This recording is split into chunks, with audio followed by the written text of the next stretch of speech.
কক্সবাজারের উখিয়ার ১৩ নম্বর রোহিঙ্গা ক্যাম্পে ফের অগ্নিকাণ্ডের ঘটনা ঘটেছে। এতে প্রায় ২০০-র মতো ঝুপড়ি ঘর পুড়ে ছাই হয়ে গেছে। আহত হয়েছে বেশ কয়েকজন।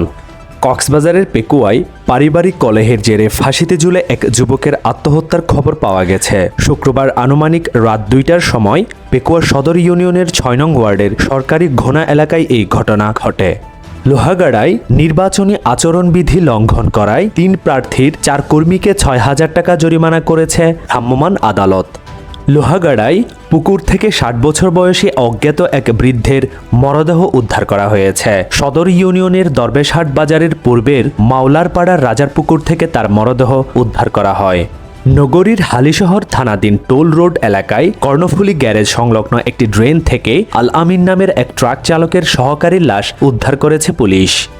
নগরীর চাঁদগাঁও থানাধীন বহদ্দারহাট বাস টার্মিনালে একটি নষ্ট বাসে অগ্নিকাণ্ডের ঘটনা ঘটেছে। কে বা কাহারা এই ঘটনা ঘটিয়েছে তা নির্দিষ্ট করে বলা যাচ্ছে না। তবে সিগারেটের আধা খাওয়া অংশ থেকে আগুনের সূত্রপাত হতে পারে বলে ধারণা করা হচ্ছে।